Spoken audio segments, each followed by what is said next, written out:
Welcome back, everyone. This is your host, Dom, on Kerbal Realism. Last episode, we went to the moon and back, and we got a bunch of science, which we are going to spend this morning, as the sun comes up over Kerbin. And we are actually going to spend it to complete a couple contracts that I just accepted from Gene Kerman in here. We are working on getting satellites in orbits, specific orbits around Kerbin. So we want to put a polar satellite up at a very, very high altitude, and a, where's the other one? There it is. A satellite in geosynchronous orbit, which means it doesn't move with respect to the surface of Kerbin, which is very useful for communication satellites. Now, these satellites need to be an unmanned probe that has power and an antenna. Both of them need that. And this one specifically needs a mystery goo containment unit on the satellite.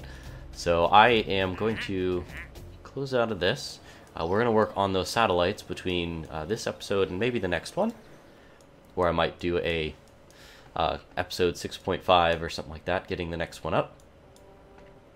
Okay, so we have 462 science, and we're going to need to create those satellites with various things on them.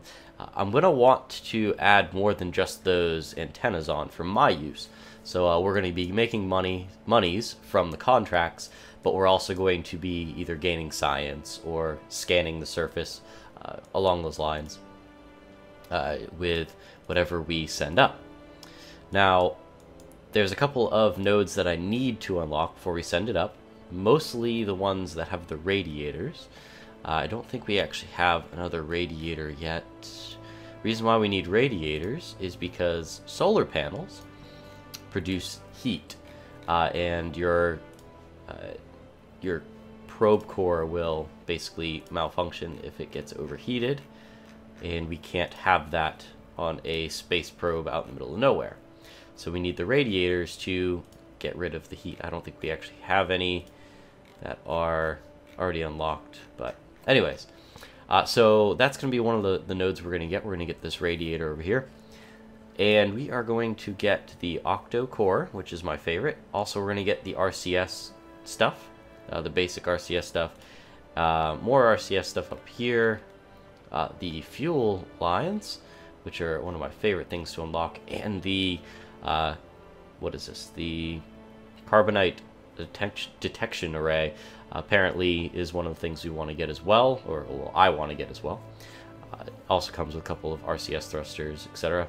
We're not going to need the large rockets to get this guy up into orbit, so any of these parts in here I don't think we're going to need. Particularly, we won't need any of the larger stuff from heavy rocketry.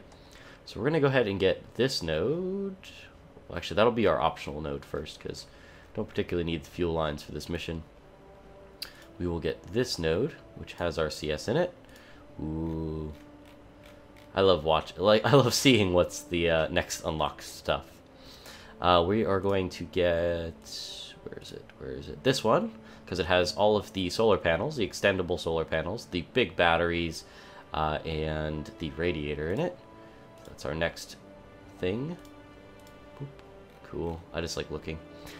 We have 212 science to spend as well, or to continue to spend. We will get, I think we will, oh yeah, I want to get this node right here, because it has all of the Infernal robotic stuff, so we can make our probe fit inside of a fairing, which we got from back here, the big fairings here. It'll fit inside there, and it'll expand out, so we can get some of the powered hinges and such. And then we have 122 to spend. Ooh, these are going to be fun next time. Grabbing unit. Awesome. I wish we had these monopropellant engines. That would have been useful. Too expensive, but we are going to get this node as well. Awesome. So we just unlocked 1, 2, 3, 4 nodes, and our tree is expanding. I'm going to spend some time in the vehicle assembly building, and we will see you then. And welcome to the launch pad. Today we have our very first geosynchronous satellite that we're going to be sending up. That's our first contract that we're going to do today with the satellites and the parts that we just unlocked, the first part of that episode, or of the episode. And I only have about 15 minutes to get this launch done. I want to get the second satellite into orbit. I think that's going to have to be next episode, though, because this is a fairly complicated issue to get this one up. So let's jump to the map view, and here we are. We're going to turn that off somehow. There it is. We are going to have to achieve this orbit here. These are the two contracts we have. This is the polar orbit with our which is one of the contracts, and this is the one we're going to do now. This is the geostationary orbit, which means with respect to Kerbin, which is the KE part, not geostationary, geosynchronous. With respect to Kerbin, every time, once a day or whatever, it will do an orbit at the same time that that Kerbin will. I actually think this is backwards, and we are actually going to try it out today, getting this in this direction. All these little dots are going in this direction, signifying that the satellite should go in this direction. I'm not sure what that means, but I did try off camera to get an orbit going in the actual direction that Kerbin rotates, and it didn't satisfy our contract. So we're going to go ahead and try to send this thing up in this direction, which is going to cause a lot of issues because we need to maneuver our rocket.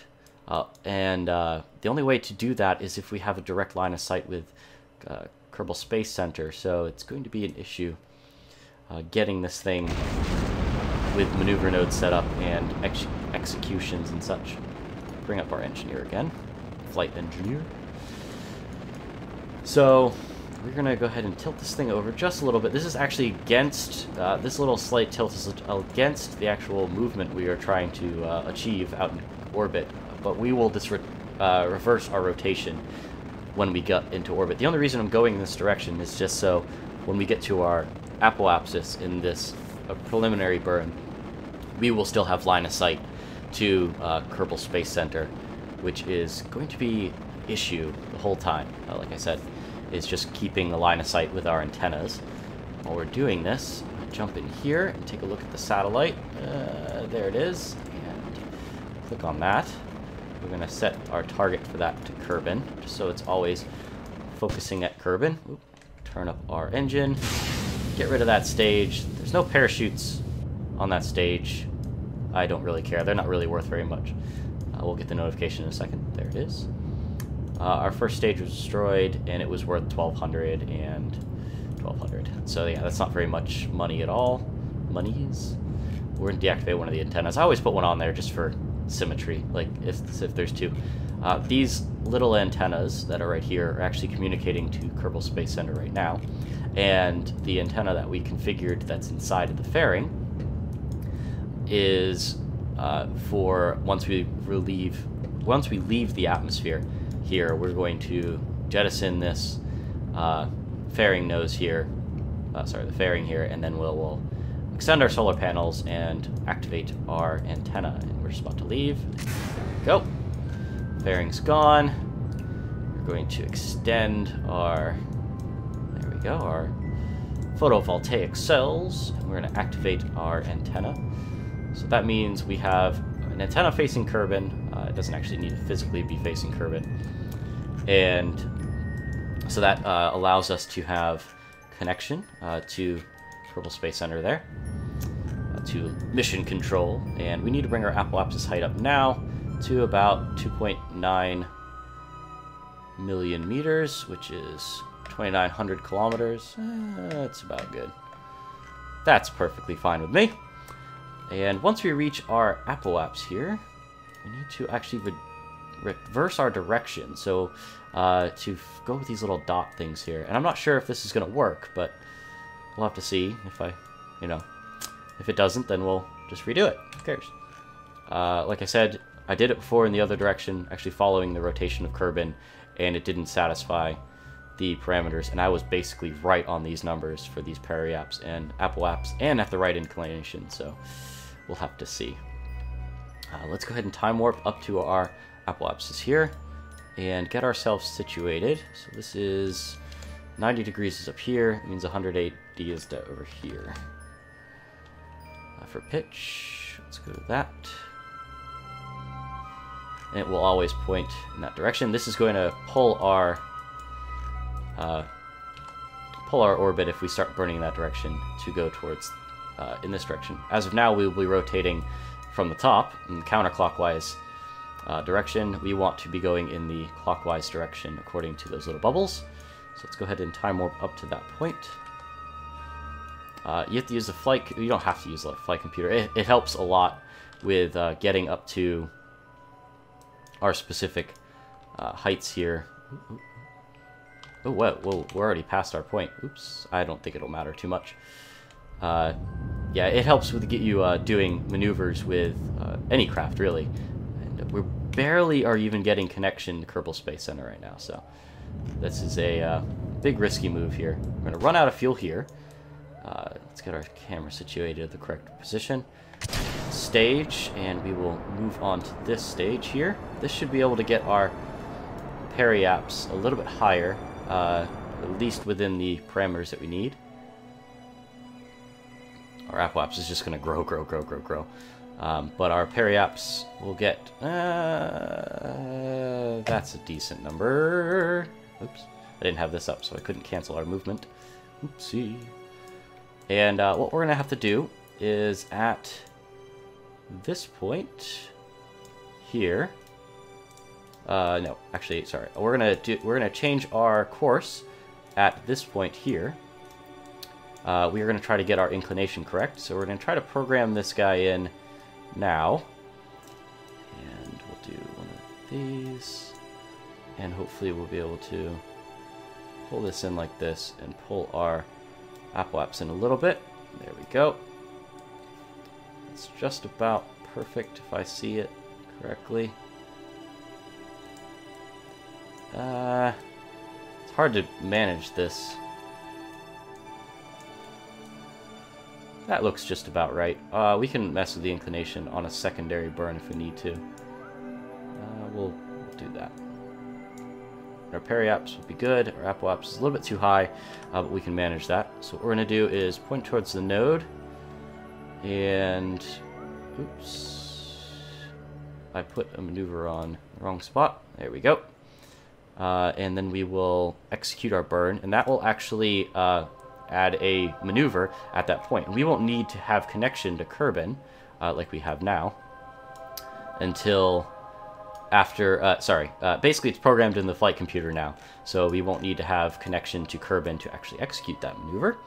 So we will scoot ourselves up to that point. It will automatically slow us down, turn to the right direction, and execute the burn, which is, as of right now, pulling everything the way we want it to. There we go. And pretty darn decent. Oh yeah, we're within 3 degrees of what we needed to be. So what I'm going to do now is try to get to, I think, this point. We'll add a maneuver up. Whoa. Let's get rid of this. I keep on forgetting to remove these nodes. What we're going to do is try to do a maneuver right about there. We will push ourselves this direction, if I remember correctly, how to do this. And try to get, there we go, and we will switch our apoaps and periaps, and they're just about right now. So our orbits should be just about the same, within a certain degree of difference there. So let's go ahead and unpart ourselves at our node again. Deactivate and activate the node on your flight computer, and then send the execution command, and then we will, at this point, which we will jump out of this view, just for funs, we will be able to, ooh, there's 3 stages destroyed, jump up to that point. Hopefully the sun will come up and we will actually gain some sort of electricity. There we go. It will turn towards the direction, it will burn towards the direction, and now we have an orbit that is fairly similar to that one in the contract. And we are almost exactly 6 hours, which is 1 Kerbal day. We completed the contract. That's awesome. I didn't actually expect that to work. We just completed the contract. So this is the orbit that we were set to achieve with the modules that we were expected to have on our craft. with the mystery goo containment unit. You can't mess with anything just now, mostly because we have no signal. So basically what you need to do is have signal, program the maneuver in, and then it will go to that point and do the maneuver. So that was awesome. That is one contract done. So what did we get from that? We got, wow, a lot of money. 142k monies and 24 science and 70 reputation. Perfect. We lost our debris, which was all of the large debris, the large main stage, which wasn't that bad of a loss, and the 2 fairings, which is great. I still have a lot of fuel on this guy, so if in the future we need a similar craft on a different orbit that's at least close to this orbit, we can just kind of maneuver this one around and get it up into that position. And I think that's it for that one. I'm going to check the time on this video and see if we actually can do this one as well. See you then. Okay, welcome back. I did check the video time. We do have 15 minutes. Only, I think, or 16 minutes, I think, is the first part of the episode. So I think we'll be able to get this one done, this part of the episode done. Now, this specific rocket looks just like the last one, except this is a night launch. It is going to be satisfying this orbit here. And I did remember something, that you can actually set the targets of these things from this view, which is really nice. But I remember that if you leave it open, it messes up your map view. Anyways, let's go ahead and just launch this guy up. Right over there. Let's get a little bit of oomph from our mains. There we go. And then those will deactivate. So what we're going to do is do a night launch. We're going to do a similar thing that we did last time. As soon as we're going to tilt it over, just so we maintain radio communications with Kerbin. Sorry. I have to remind people that I'm jumping to map view. And just as soon as, what we're going to do is probably going to have this spiked trajectory out here from Kerbin on our current trajectory here. And what's going to happen is as soon as we reach about 9 million meters, as that's what our orbit needs to be back to the rocket, we will then do a burn. We'll send the probe the instructions to do the burn, because obviously we won't have communications at all times with the thing. And it will be able to burn at our node that we set up, or at our maneuver that we set up. So that will be able to get us to satisfy all the conditions that we need. Now, I need to remember for this mission to actually deactivate. Where is it? There it is. Deactivate that one. I need to worry about a couple things to release this fairing as soon as possible. The sun's going to come up right over the horizon really soon. Too much movement. Yeah, so as soon as possible, I'm going to try to remove the fairing and activate my solar panels and comms arrays. Now, the big reasoning for this is... Here comes the sun. The big reasoning for this is because we're going to be moving at a much larger speed. So there goes the fairing. And just as the sun comes up, I'm going to extend my solar panels, and then we'll take a look at the probe here. It looks just like the last one. I know I didn't do very much of a good example of showing off what the probe looks like. It looks very, very similar to the last one, except for the fact there is a detection array on top, and that should allow us to scan the surface of Kerbin from a polar orbit. Gonna get our apoaps to just about 9, and we overshot by a lot because the response time on the engines is fairly slow. Okay, so this is our orbit.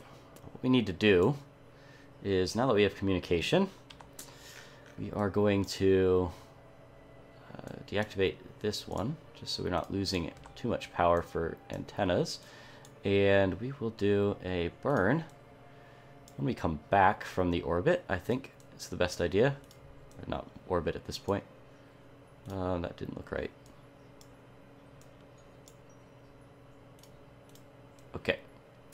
Don't know what's happening there, but something interesting is happening. So what we're going to try to do is finagle it. It's not going to happen.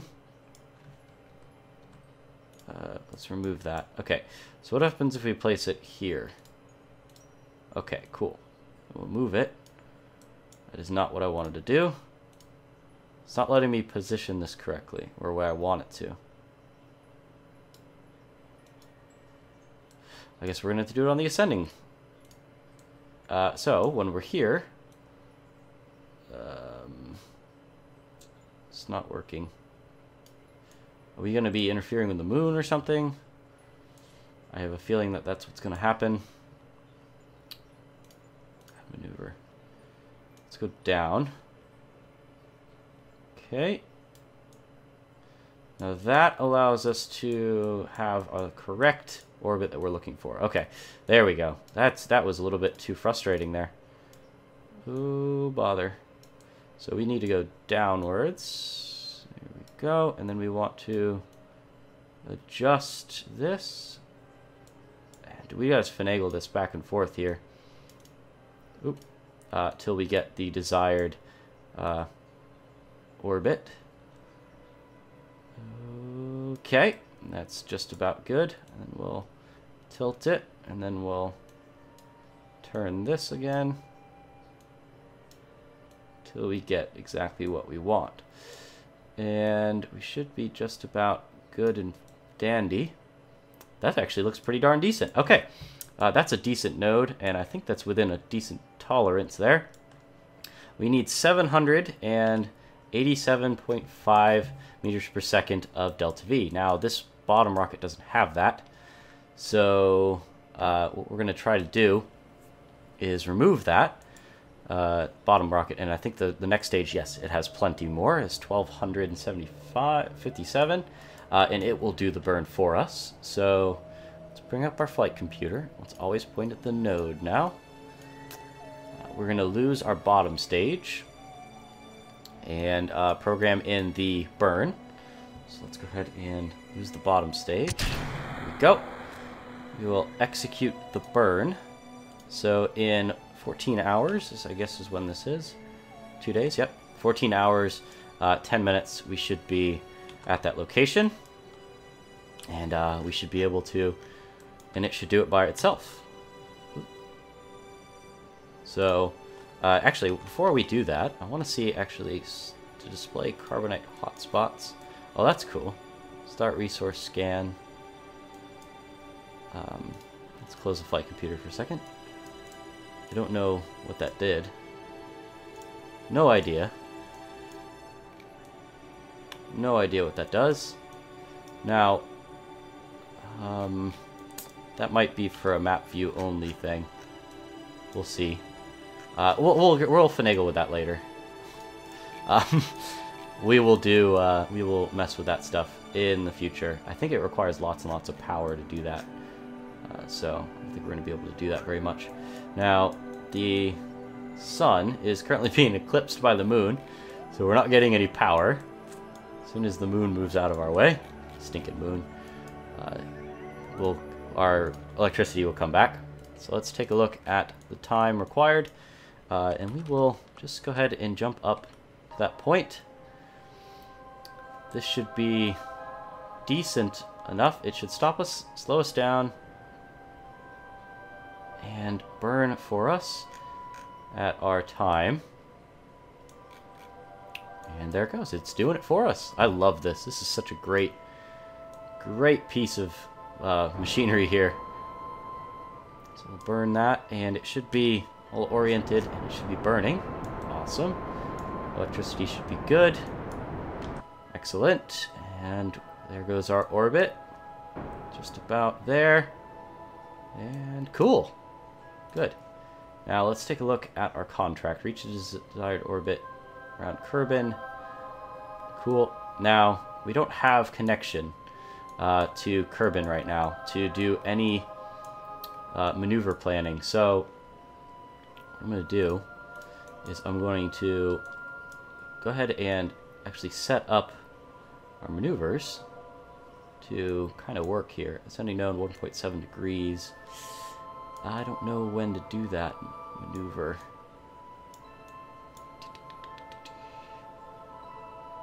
We'll actually set it up here. We'll put that back out to there. Perfect. We will do our descending node, so that means we need to go this way, if I remember correctly. This way? Nope. No. That's wrong. That's wrong. That's wrong. We need to do it like this. There we go. We're getting somewhere now.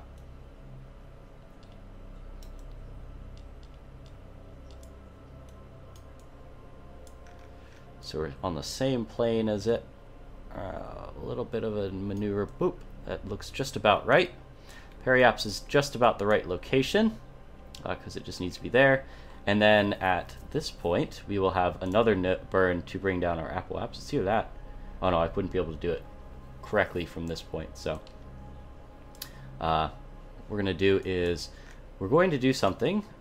Let's do this. Let's go to this guy here.